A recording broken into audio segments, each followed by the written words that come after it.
Hi guys, welcome to my video about how I water cooled the battery of my 170 horsepower electric motorcycle. This is gonna be incredibly janky because I'm on vacation right now. I have a couple hours to do this video. I'm not a pro video editor and my internet right now is really bad, so I can't even download Final Cut Pro. We're basically gonna do like a slideshow. I'm gonna just go through pictures about how I did this, and yeah, you'll have to be interested and listen. So, what is the motorcycle I'm talking about? This is the Energica Eva Ribelle. You can see it on the picture here. It's from an Italian company that went bankrupt. If you're into motorcycles, I highly recommend to give this bike a test ride. It's the best bike I've ever ridden. Out of my 3 bikes, it's the only one that I really want to ride. I mean, the other ones are fun to ride, but like if I get the choice, I want to do this one. Like if it works range-wise and stuff. Yeah, apropos range, I mean, you guys just want to hear the range number and leave probably. That's like the number one asked questions. So I'm not going to tell you the range, you can Google it. Anyways, for me personally, range isn't the problem is the charging experience. So essentially I live down here. I bought the bike on this island, and then I rode it. I took the ferry over here, I rode up here, and then I got all the way to Frankfurt. I don't know where the fuck that even is right now. Anyways, I got to Frankfurt and it started snowing. Here Frankfurt is. So then I took it on a trailer. But yeah, and that was kind of the first experience with the bike, the ride home. I bought it just when Energica went bankrupt. It was like a bit uncertain if it was a good decision or not. Okay, I'm rambling too much, but my is that the charging experience is the worst thing about the bike. Riding it is pure bliss. The acceleration is insane. The handling is pretty good. It's really good in my opinion. The regen, it's so sweet. Like I really love it. I love EVs, but yeah, this bike is gorgeous. Except for the charging experience. So in last summer, I went with my girlfriend and my dad to Lofoten on a motorcycle tour, and you can see it's quite far. Your bike maybe. And the most annoying thing was the charging experience.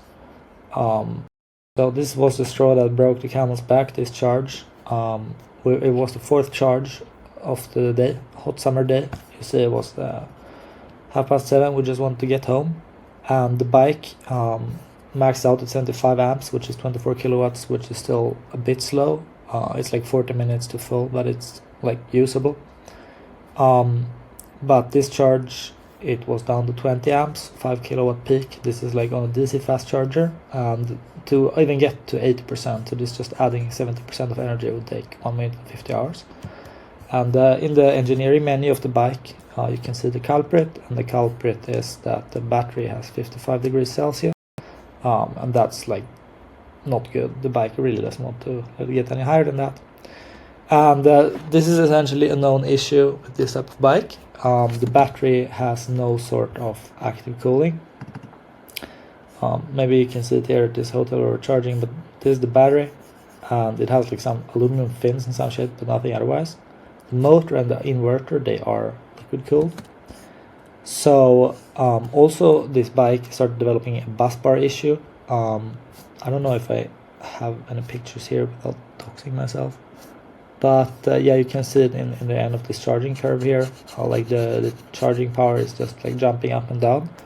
This is like a known issue with these bikes. We'll get there, but essentially at one point it wasn't even possible to charge at all anymore. And also I really wanted to make the bike charge faster. I got to know this guy, Jonas Bernbank, on WhatsApp or Facebook or something. He has the same bike, lives in Germany. He's also really pissed about the slow charging speed. So the charging speed is slow because the battery gets too hot, right? Yeah, so we loaded the bike into a van and made the decision to water cool it. Yeah, let's just start looking at the pictures now. I did this project with my dad, and yeah, this is where the disassembly begins. This is right through this.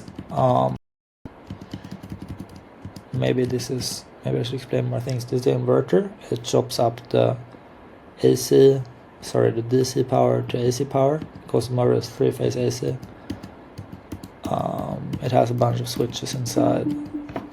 Whoa, Siri is taking this personally. Anyways, I broke some tabs here, that was bad. You can see this is the motorcycle with the fairings off. Can maybe label some parts so you are aware. This is the battery. It's officially 21.5 kilowatt hours. In reality, it's more like 17. Why manufacturers allowed to lie like this is totally beyond me. Apparently, there's some, like, don't quote me on this at all, but I've read somewhere online that you can say the battery capacity by like multiplying your peak voltage times the peak current of the controller or something. It has like nothing to do with capacity. It's totally ridiculous, but yeah. So it's a 70 kilowatt hour battery. It hurts to say, because I bought it thinking it was 21.5 kilowatt hours. Oh yeah, you can see the battery. Between the battery and inverter is the VCU, the vehicle control unit. Then this is the inverter. This is like actual power electronics. This is a GPS and Bluetooth receiver, which is like largely unused in the bike.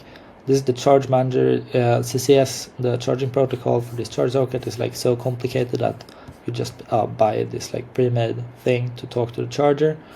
This is the onboard charger for when you do like slow AC charging. This is the motor.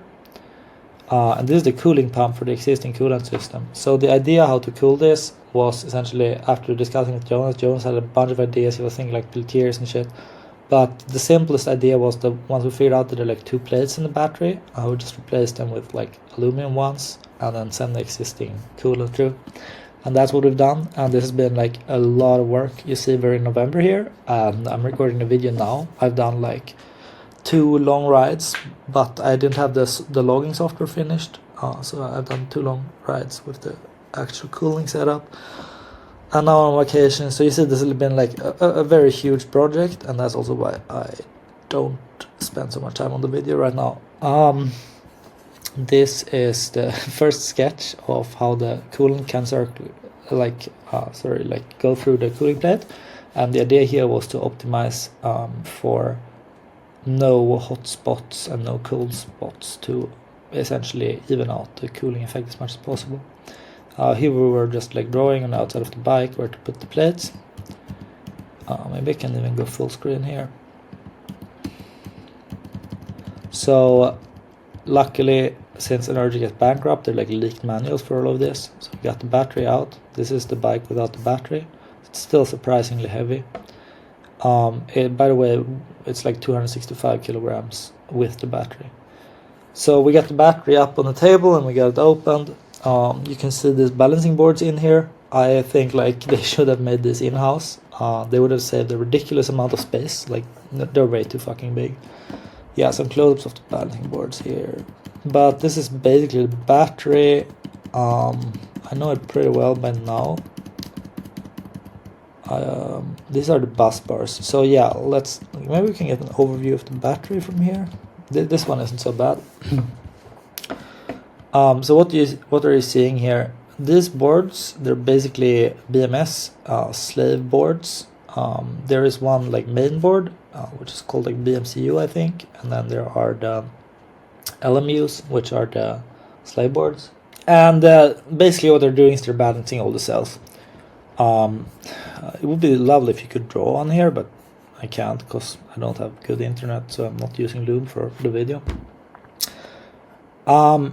Essentially below these boards, so these boards need to connect to, okay, the setup of the whole battery is 2P81S, which means there's always 2 cells in parallel, and then each pack with 2 cells in parallel is like wound in series to another pack with 2 in parallel, and so on.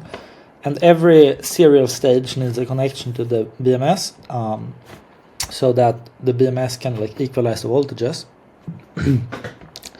And the cells, they are kind of like this. So this is probably like negative and then positive, and then you get to the next cell. So another pair is negative connected here and then positive here, and then negative here and positive here and negative, yeah, whatever. You get the point. So they go like kind of zigzag here. But the battery is divided into 9 modules. So you can see like this is one submodule, and then one submodule, and one submodule. And then you have these bus bars that connect them. And these bus bars are made of aluminum that's plated with nickel in like the stock setup. And you can see that mine have these shims. They also have washers, and then they have the screws. And this is like the upgraded setup. So Energica has like had issues with these bus bars, and they have like beefed them up progressively. Jones and I have like beefed them up even more now. But we'll talk more about the bus bars. Yeah, overall the layout, you can see that essentially, I think this is maybe the positive, the whole pack. And then this is the negative of the whole pack, and then the 3 here are connected with the 2 bus bars, and then they're connected to the next like level here, and then you have like bus bar throughout here, and then connection to the next level, and then this is like the final positive. So the voltage is like increasing like this, and then it's peak voltage. So between this point and this point you have 300 volts, around 300 volts. These are the balance leads. I go to the BMS boards. You can see how they connect here. And they also have like thermometers or thermistors or thermocouples or whatever it's called behind the blue thing here. And every one of the 9 modules has one of those. And you don't know which ones are low and high in the engineering menu, but the one where it said 55, it was like 55/49 if you remember the 5 kilowatt charging screenshot. So one of these modules under these blue things was measuring 55 Celsius, and the lowest one was like 49 or 48. Yeah, okay. And then yeah, below the whole pack we have a bunch of contactors. I forgot to explain what the contactors are. The contactors are essentially switches. And so like when the ignition is off, the high voltage is only in the battery, but not in the rest of the bike. We have the pre-charge resistors. This is basically, yeah, so I don't know the contactor setup. It's like one for the negative pole, then like one positive contactor for charging, one positive contactor for driving, I think. From top of my head, this is the charging. These are driving fuse, 400 amps. Then there's a DC fast charging fuse, 100 amps. And you know the pre-charge shenanigans, it's basically before you close the contactors, if you would just close them, it would like fill up the capacitors in the inverter way too fast, and then you would melt the contactors. So instead you kind of like send over limited current by sending through the resistors, and then once the capacitors are charged in the inverter, you close the actual contactor, and then there's no current flowing, and then you don't get an arc. Yeah, so you can already see some damage on the big bus bars. Here you can see the setup, how the small bus bars were mounted with the washer and the, how is it called, spring washer and the washer. And here you can see the bus bars. So for me actually DC fast charging wasn't really working properly. And here you can see that the bus bars have been arcing, so they have been losing contact, and then there's been an arc across the gap because the voltage is so high that the air kind of just turns into plasma and then starts conducting. And the is really hot, right? I don't know why we jump back in time here. Yeah, here you can see more burn mark on my bus bars. So in the end, this was so bad that I couldn't even DC fast charge. Like I just got this jumping. Like there's a photo somewhere else where this is much more severe.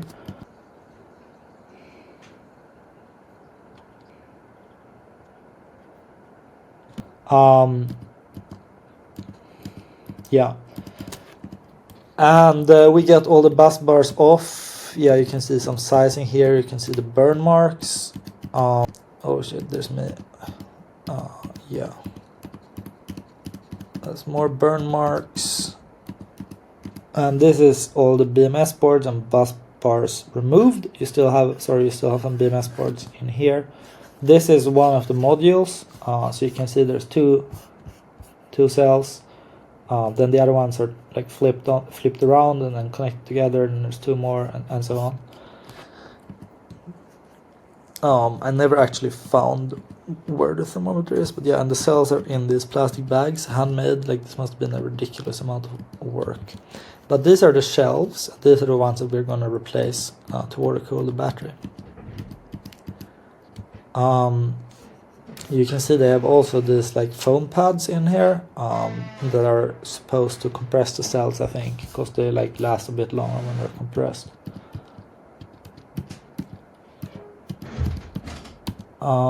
Yeah, this is just pictures so that we can assemble everything again.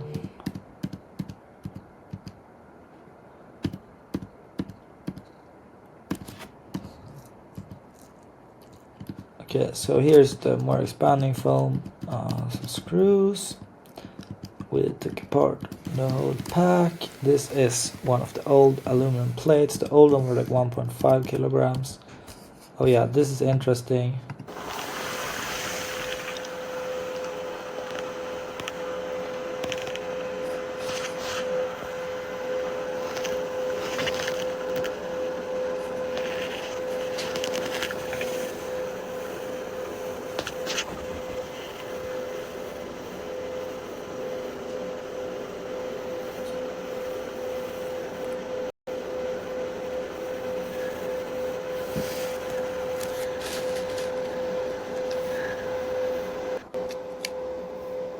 I hope this didn't affect the audio. What?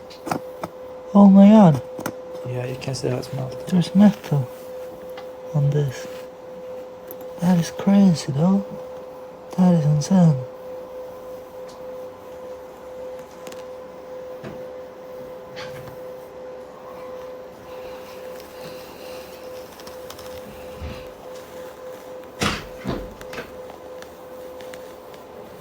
Okay, one more time this.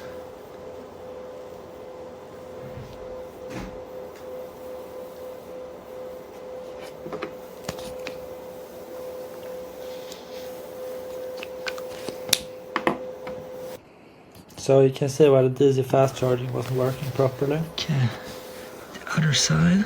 There's been quite some arcing and stuff going on here. And the funny thing is that this is on Energica's upgraded bus bars.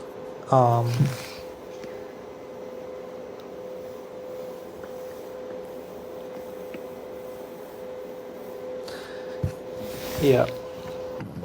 Is this any more interesting? You just see it as like arced here and shit. So this is on Energica's upgraded bus bars that have the shims and so on.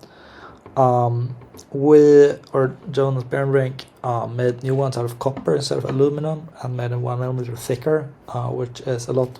It's like 50% more conductive, if I remember correctly. And so yeah, the new ones are hopefully not going to arc like this. Also, the bus bars. Why is the picture in here? The bus bars is the source of 2 more errors.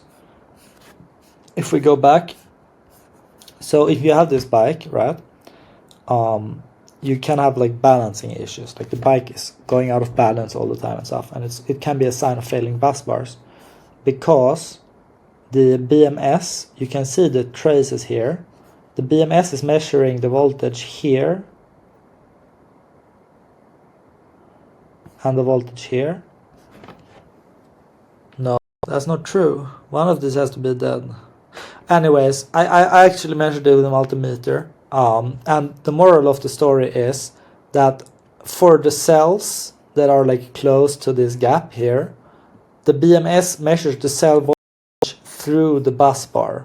So essentially the diagram, can I get to draw?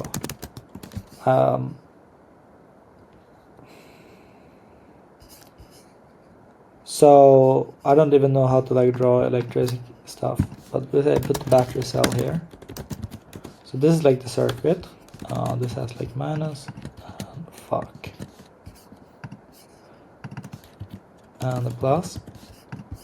And then we have in series we have a bus bar here, which is cooked. It's not really conducting well. And so what the BMS is doing,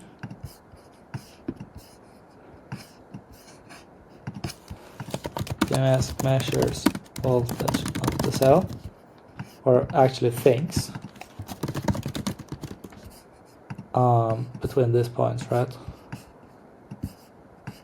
But it's actually also measuring after this cooked bus bar, and this is bleeding off energy as heat.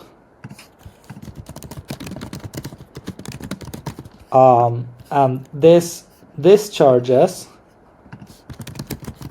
this cell more than other cells get discharged.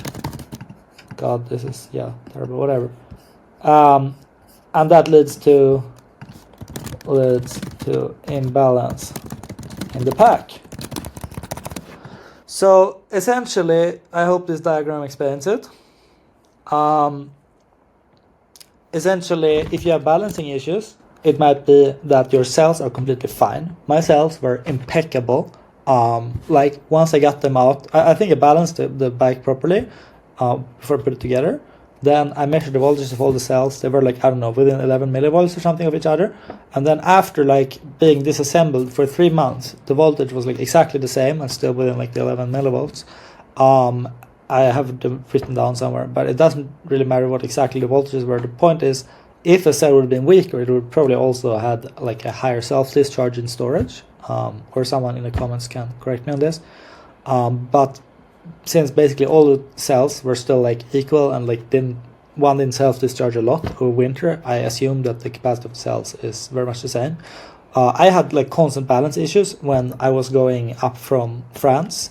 I would like get limp mode super early, sometimes at like 24% or something, and this was like before the bus bars were like super cooked. So I got limp mode early, and I got like limp mode due to battery imbalance essentially. And every night on like a road trip, I had to AC charge to balance, because otherwise the bike would get out of balance too much. And I think the bus bars, they're like way too fucking thin, right? I think Jonas was calculating 18 square millimeters, and the bike is pulling 400 amps at max current. That's like ridiculously undersized. And so when you accelerate hard, the bus bars heat up and they generate a bunch of energy here, which leads to the imbalance, right? Because it's only for a couple cells. It's only for like 9 cells. So there's 6 bus bars. It's only for 6 cells. So that's one thing, because they're undersized. And then the second thing is when they start to arc, even more resistance, and then they start producing even more heat, and then you get more imbalance, and you get more limp mode, and you have to balance more often, because the balancing is only top balancing like about 99% on this bike. So essentially, the bus bars are a weak point. Let's go on here. I think we were jumping a bit here. Energica Rider sent me some tools that would help in repairing the battery, which was great. My dad did like CAD design for the new cooling plate, so I'm literally waiting for the now the CAD station. But here you can see the actual CAD. This is after I fixed all the corners. So you can see this is a rounded surface now. But in SketchUp, I had to manually fix all of that. And here you can see the top, which has these holes, and these holes are like conical. And to get this to be like actually round surfaces, that's a huge thing. And my dad also did super cool simulations of the fluid and the temperature in those plates. So you can see that here in this one is fairly evenly distributed with the heat, which is great. I tried to get into a makerspace in Gothenburg to 3D print them. It was very bureaucratic. I had to go lots of courses and a bit of a mess. But ultimately we got them 3D printed. We have some prototypes here. So this is the prototype cooling plate. You can see how the water is running through it, which is sick. And finally you can see how it's exiting over here. So this was a success, it was great. Then we did some drilling, yes. So the idea was to, yeah, I have a video here. Aha. Ich sehe keinen Strich. Achso, warte, ich muss noch Ja, du kannst meine nehmen zum Leuchten. die Lampe an. Ich sehe jetzt einen Strich. Nein, ich sehe keinen Strich. Weil wir haben ja keinen Strich noch gemacht.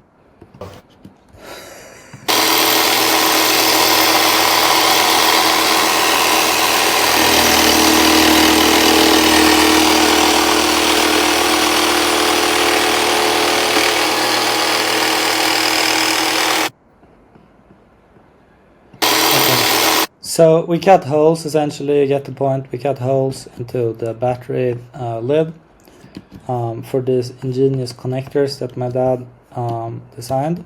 So the idea was that the connectors stick out of the battery like this, and if there's a leak, it's going to leak outside the battery, because that's where the connector is, and not inside the battery. I would love to hear you guys fight in the comments about what happens when this starts leaking inside the battery. I'm kind of YOLOing it right now and try to find out. No, I mean, I just hope it doesn't leak.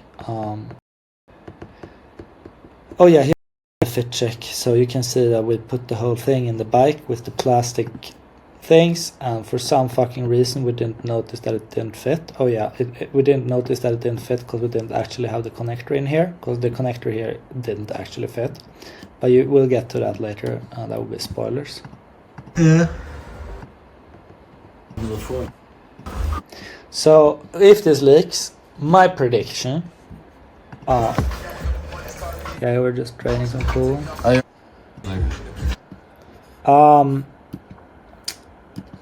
My prediction, if it leaks in the battery, Upsi. a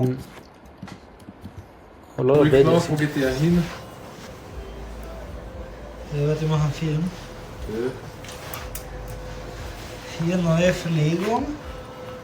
Yeah, so we had the idea of just Inverter. reusing the existing pipe, Hier pulling an it under here, diesen abbiegen Stechkern vorbei. because they were like super Bis hier. large. Like Das they had reicht like für pushed out fast. they had Ja, pushed hier- out the pipes to get it Ja, over was hast the du gesagt? 7 large- cm Ja. Nuppel machen? 7 cm. Dann brauchen wir keine Verlängerung und können den wiederverwenden. Okay. Yeah, here you can see the battery again with the holes and the mock plates. Yeah, this is more. Oh, there's a lot of this things. Yeah, and here you can see how they have just welded the nuts where like the bus bars and everything screws on the back of the PCB. What is this? Now here's the stretch. Oh yeah, this is really interesting. This is how I figured out they had thermistors in there. Achso, der? Okay, ja. So it's Vorsichtig 18 da. kilowatts. Die lassen den stehen da drüben. So den. Ja. And now we're putting some heat on the battery. So we're heating the battery.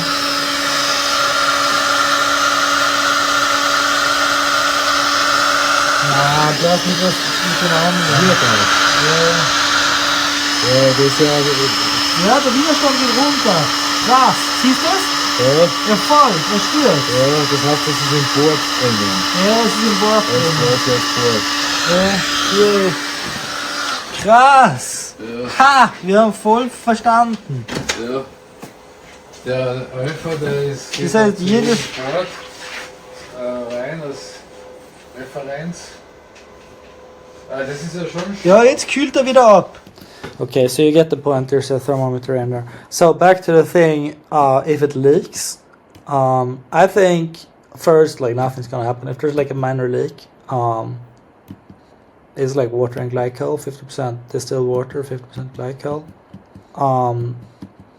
Yeah, probably not a lot's gonna happen. Oh, here we're printing again. So actually we made some adjustments to the design, and I taught myself 3D printing. I had I had actually done it once before, but the lesson here was that PETG is superior and PLA is dog shit.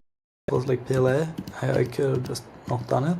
And the thing was, with this makerspace, you were not allowed to bring your own filament, but there wasn't enough filament, and because I didn't go to this university, I was actually allowed to print, so I'd always talk to them and let them in. It was super annoying. So ultimately I had my girlfriend secretly buy me filament, and then we smuggled the filament into the makerspace. We bought the same one as they, of course, so they wouldn't notice that it's smuggled in filament, and then I could print in PETG and it worked.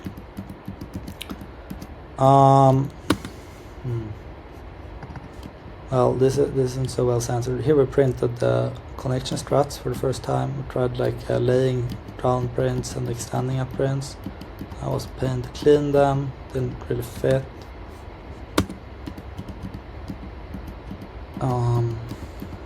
Yeah, printing stuff. Here we have like the final prototypes.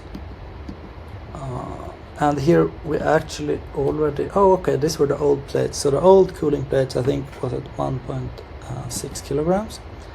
And then we have the new cooling plates. Ta-da! So these were made, the plates were made by JLC CNC. It took ages to make them. And also because my father had designed this in SketchUp. SketchUp can't do rounded edges. Rounded surfaces, and you see this is a rounded surface, this is a rounded surface, this is a rounded surface, this is a rounded surface, this is a rounded surface, everything's a fucking rounded surface. So I had to teach myself CAD. Jonas recommended Fusion 360, and then I had to like do every surface again. But you can also see this is like, I don't fucking know a lot of rounded surfaces, because this is like conical, so it's like this, and it's round. I'll get to that in a second. But then also for these ones, it was 3D printed, so they just printed the edgy round surfaces that SketchUp had made, which actually made them not fit in the end. So we had to like sand them until they were actually round. But so for these holes, I should have a close-up of the hole somewhere. No, I don't. Anyways.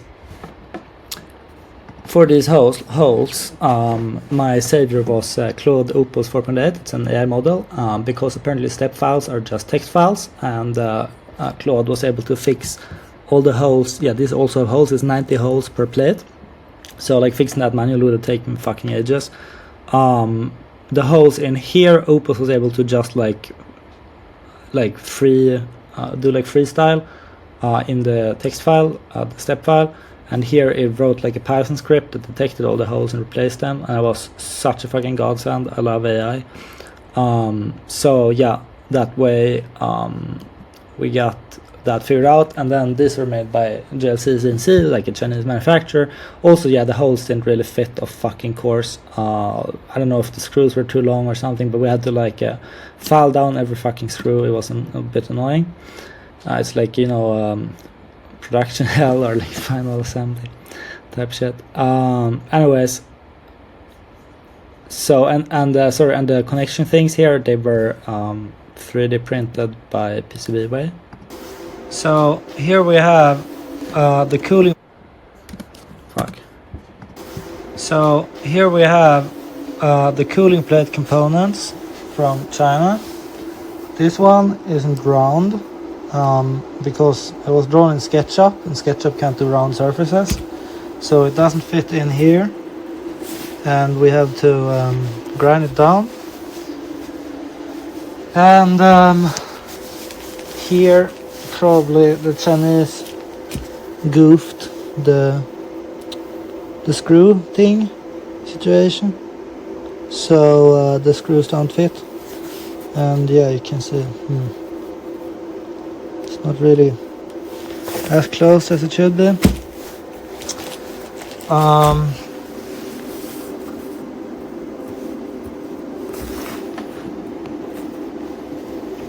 Yeah, no bueno. I wonder if they can like put any one of those further down. Maybe this is it. I should have just done them harder. Okay, I mean this kind of works. Interesting. So you have to torque them down quite a bit. But it's not possible with all of them, as far as I get it. Or maybe it actually is. What the hell?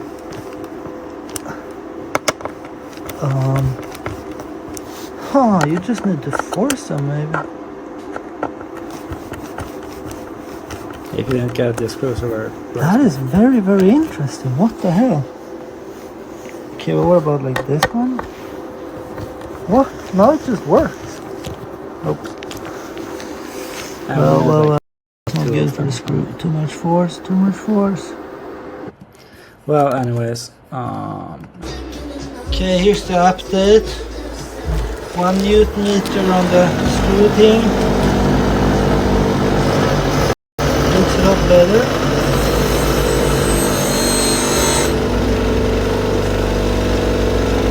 Fairly close.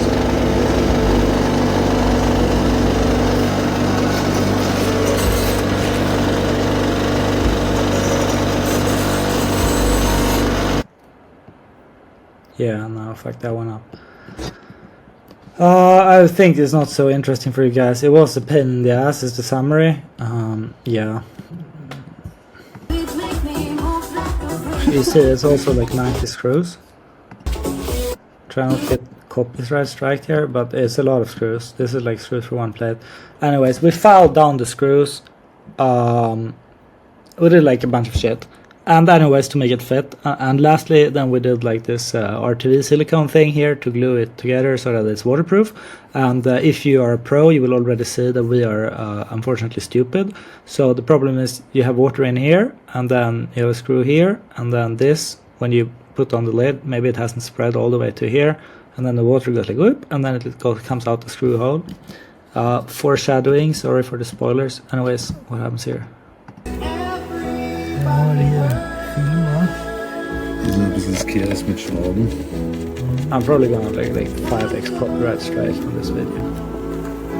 I don't know the YouTube rules. Das ist spannend. Ob dann hier die... Yeah. Anyways, we glued them together, and this was like, we were thinking that this would be like slam dunk shit, but it took like 2 fucking days to close these fucking coolant plates. It was very annoying. Here you can see it's in a pack. We tested it, and it kind of fitted, which was glorious. But then we did a leak test. Okay. Here's the leak Chief test. Engineer. Yes, Chief Engineer. Forget this here, falsch herum. Naja. Here's the plate. Das soll man die vielleicht ein bisschen anziehen. Ah, Wenn es dicht wird. here's the pipe. Yeah. Where is it leaking? It's not leaking yet. It's gonna be leaking soon. Don't worry.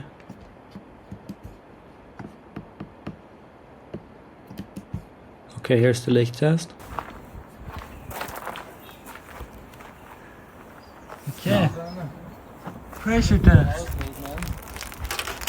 So the idea was Ah, like 6.1 liters up.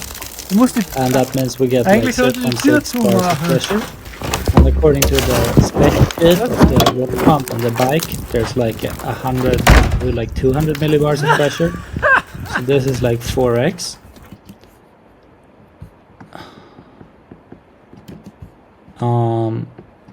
Yeah, we're getting there. You can leave a comment if this was the jankiest YouTube video you saw today. Okay, now we're getting somewhere. Na? Wir haben jetzt das Kühlwasser. Ja. Sobald das kommt, dann muss der fast zumachen. Ah ja. Aha. Holy, how hard can it be? Okay, there we go. Oh. Ja, es tropft der Haufen am Anschluss. Ja, auf den Anschlussstellen tropft.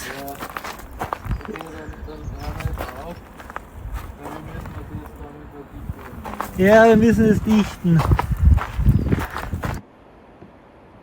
Oh yeah, now it's starting.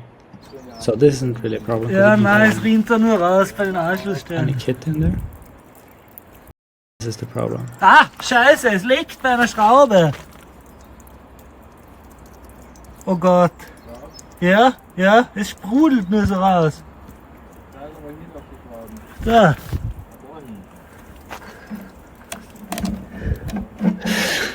Scheiße. Yeah, Is so it we can get good? back to the prediction. What happens if this leaks inside the bike? So I love to think that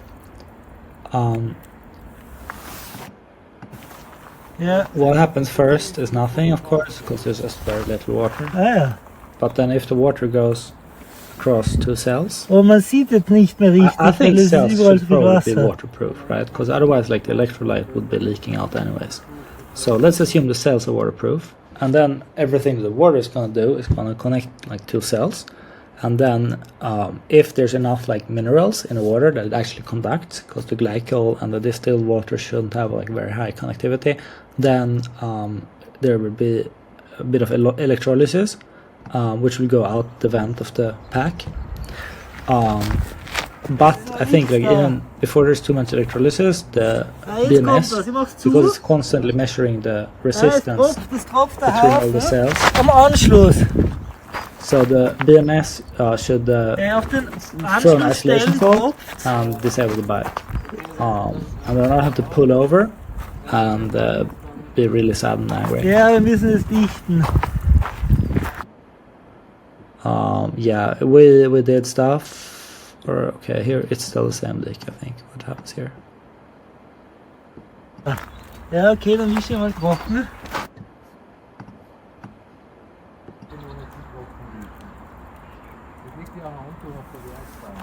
Ah ja.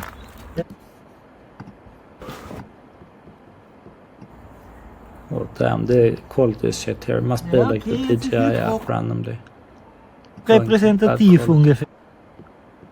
Gut gekühlt werden. Yeah, it was very cool. Ja, es ist sehr, That sehr That kühl. was amazing. Like it kind of hurt putting your hand on there because the water that we were pouring through was maybe like I don't know 4 or 5 degrees. Okay.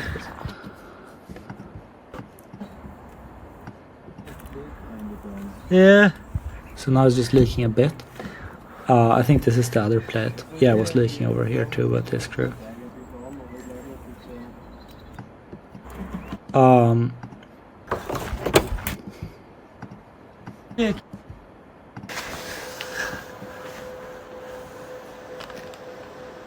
This was the screw it was leaking from, I think. And there wasn't a lot of like silicone gunk stuff here.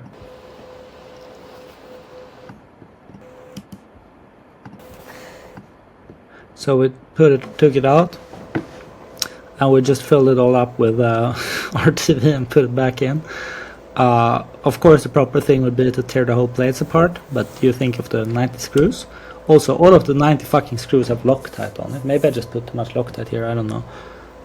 So it's 90 fucking screws. Then the RTV had cured. I think we had it cure for like 24 hours or something. So cured RTV. Also, like the garage is like 2 to 3 hours, actually 3 hours from where I live. So like, you know, the time is at the premium. So we just said fuck it, we put in some more RTV stuff and hoped for the best. I regret it a bit because if this ever starts to leak, there is like way more work than an extra weekend, I would say, to fix it. And probably like I'll have to replace all the cells or something if they're cooked. But so far it hasn't leaked.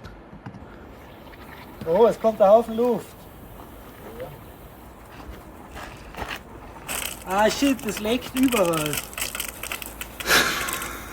Wahnsinn, wie das leckt. Jesus Christ. Ja, 2 Schrauben. Das pisst nur so raus. Yeah, this was the other plate then, I guess. It Das ist wasn't. so Filmen ohne Kind. It wasn't. Like it also leaked. That's what I'm trying to say. Ah. Oh. Schöner Springbrunnen. Oh, this is so dumb. Wieder Anyways, rein. we wanted to see if it was leaking anywhere else. So put on duct tape, Ja, und ich hab offen. of course. Ja, jetzt kommt hier Wasser, ich schau zu. With the duct. Aha, ja, das Silvertape hat's direkt weggeboxt. Das andere Silvertape ist jetzt auch hier am Platzen. Kanten. Yeah. Well, you get the point. It was leaky. And then we fixed it. Wait, what's this?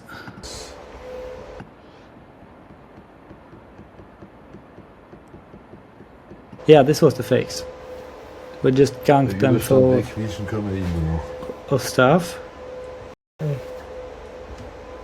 and put in the screws.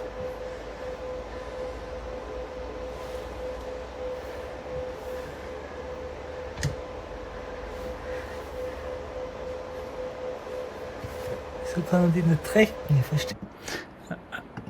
Thermometer.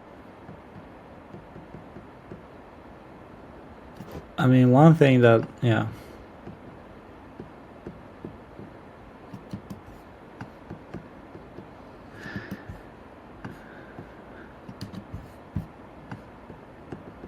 Oh, this is just a house tour, I think. What the fuck? Oh, no. This is very funny. We're baking the... We couldn't be arsed to wait 24 hours for this to cure Der again. Ofen hat geheizt. So we put like the Then it's about thermometer the- sensors that we put in the coolant pipes. Oh, the fucking stove blew up. But anyways, yeah, here you can see it. So we were baking the things. 50,3. Ja, eine Stunde, oder? Ja, aber wir stellen also Wecker auf eine Stunde. So we're baking at 50 Celsius. Ja. Heute ist Konzert übrigens. Ah ja. Wir müssen einen Wecker stellen auf. Ja, die Elsa hat gemeint, man soll schon um 19:30 da sein, wenn man... Yep, baking. Oh, this is something else. And then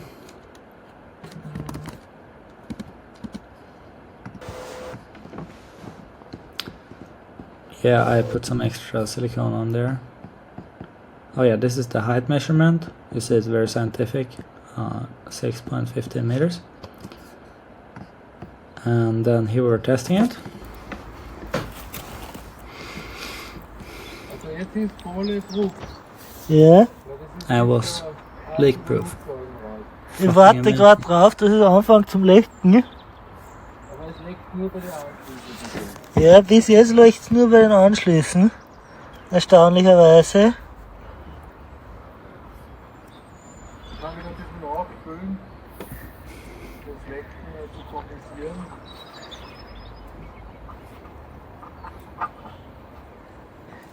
Ja.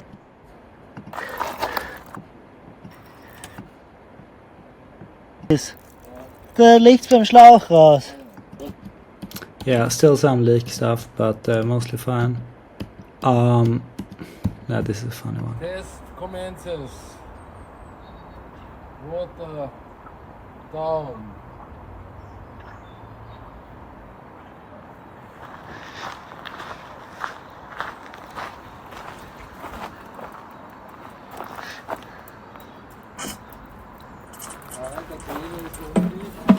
Ja. Ja, hier kommt Wasser. Ich dreh zu. Okay.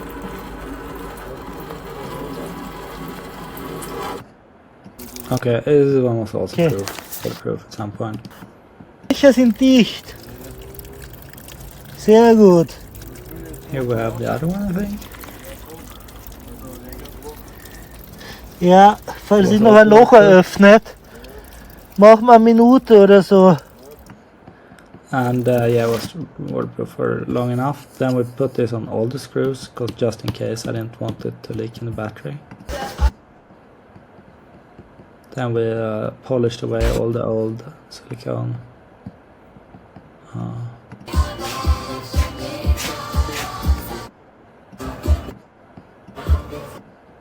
Yeah, the alignment was maybe annoying. Okay. I think you're also not really interested, Maria. This was annoying to scrape out. Was hast du da? We Das ist did. halt, Dann diese another leak test once it was all in the battery. This is the PSU.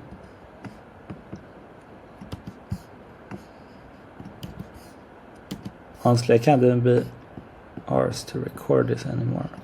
I bet you guys are really bored watching. Okay, but so basically now we just had to put it all back together.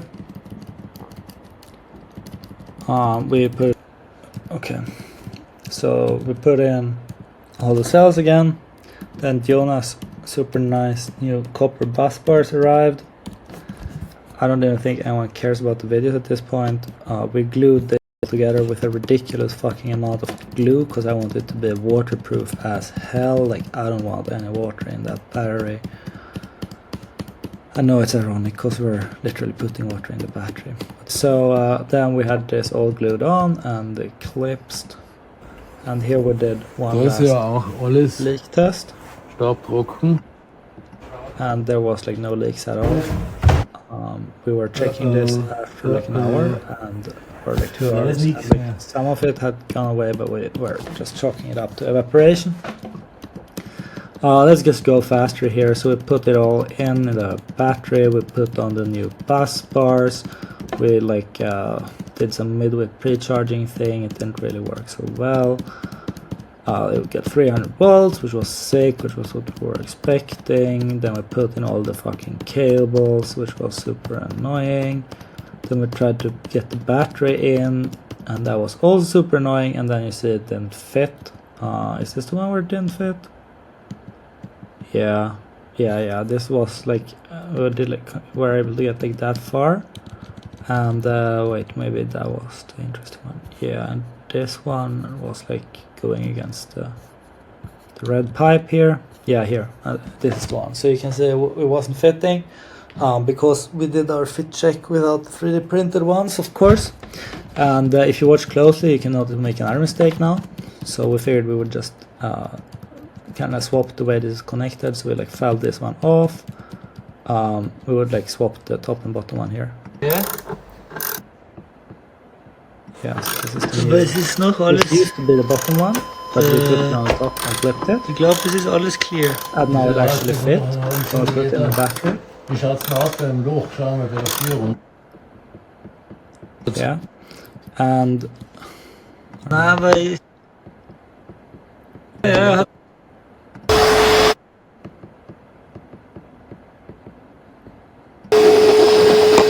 I was vacuuming it and you get the water came outside. Und den können wir dann von unten direkt schrauben, weil die Platte sitzt unten drauf, oder? Then we glued it again. And here's the mistake that we made. Here we didn't do a fucking leak test. Because if we would have done a leak test, we would have noticed that it's leaking like crazy and it's leaking like crazy here. So if we would have done a leak test, we would have noticed it leaks like crazy. Then we put up new hoses and we put the whole bike back together. We tried to do a switch for making the pump on off because we need the pump to be on while charging now. So, wir haben 4 Lichter hinten drin. But the switch didn't fit, so we said fuck it. Here I had super glued some fairing that had broken and it was still holding up. I was impressed by that. Then I included like a OBD thing so that with a Raspberry Pi. So yeah, this is the Raspberry Pi. It gets like 2 max 3, 8, 5, 6 whatever temperature probes. These are like really accurate platinum temperature probes. They're also fairly small. They go inside of the thing. Oh yeah, and so to make this all waterproof, I was like how do you call it? I was conformal coating this. And apparently the conformal coating is like deadly or something, so I had like gloves and stuff. And then I coated this. You can see here I'm coating it to make it waterproof. You see now it's coated. And then we made holes in the coolant pipes and put in the thermometers. Then we put this USB power thing here to get the Pis on power. Beautiful. That got conformal coated too. Then we drilled in some holes here. So this is the this is the cool water after the pump. Und eigentlich diese ganzen Späne, die sollte. Beautiful. Then we put in the thermometer, broke it, then we fixed it, and then we broke it again, wasted a couple hours. And for powering the Pi, we figured that this is for the heat grips, which I don't have. J109A has a 12 volt rail in it, so I just soldered on there. Please tell in the comments how great it is to use solder in automotive applications. Something about vibrations and stuff, but I think it should be fine. Heat shrink with like glue inside, so that's waterproof. We found an old like sunglass case. So we put the Pi inside. We use like vulcanizing tape and this type of thing to make the thermometer waterproof. But we only had one thermometer to start because the second one broke, right? So we had to open it again and add it again. Then hopefully it's gonna work. I don't remember what this was about. You could have listened. Anyways, we filled it all up with glycol. I was like a billion bubbles.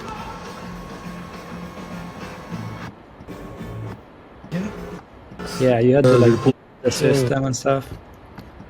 It was leaking where we had put in the thermometers. It turned out it was a skill issue. This was also a skill issue. Bad attempt at getting it to be waterproof. Ultimately, what we had to do is put like the silicone. Yeah, so with the new attempt. So first you have vulcanizing tape, then you have silicone on top here, and then you put vulcanizing tape on top again, and then you have to wait for it to cure, and that is fucking waterproof, which is fucking awesome. And then the Pi randomly forgot its Wi-Fi password, so we had to hook the stupid ass Pi up to the screen and keyboard. I thought it was very funny to like debug the bike. Yeah, and I just doxed myself for the 5th time. And so this was for monitoring because we needed to know if the cooling was actually effective. Because on the same coolant circuit there was gonna be, so first there's the radiator, then it goes I think through the pump. Yeah, here we can see which is sucking. Then it goes through the battery, then go through the inverter, then go through motor, then it goes back to radiator. And I wanted to know if the motor is just heating up the battery because on the same cooling circuit, because then I would have had what? We have a... Where is that square coming from? Vielleicht ist es nur, weil wir es runtergelassen haben, das Motor. Yeah, now it's leaking like crazy, of course. Kann das sein, dass die Pumpe irgendwie mehr Druck macht, als wir gedacht haben? But so I needed to know the pack inlet and pack outlet temperature, and that's why we put in the Hoffentlich liegt es jetzt nicht im Akku ein.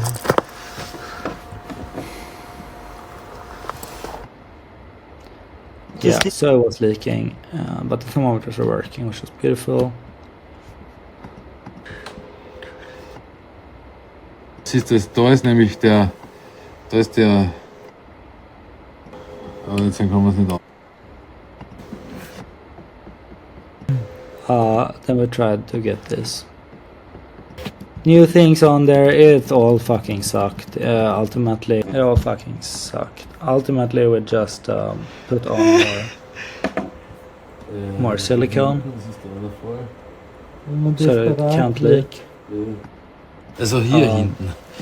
My dad did like I think 3 iterations or something. So put silicone, wait a day for it to cure, put silicone, wait a day for it to cure, put silicone, wait for a day for it to cure.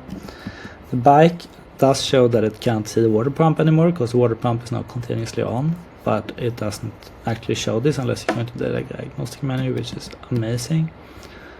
Here you see it was still leaking like one last drop, and here it was a bit wet, but then it was kind of stopping to leak. And then we got the replacement thermometer, so we put that on, so now you see we have 2 thermometers.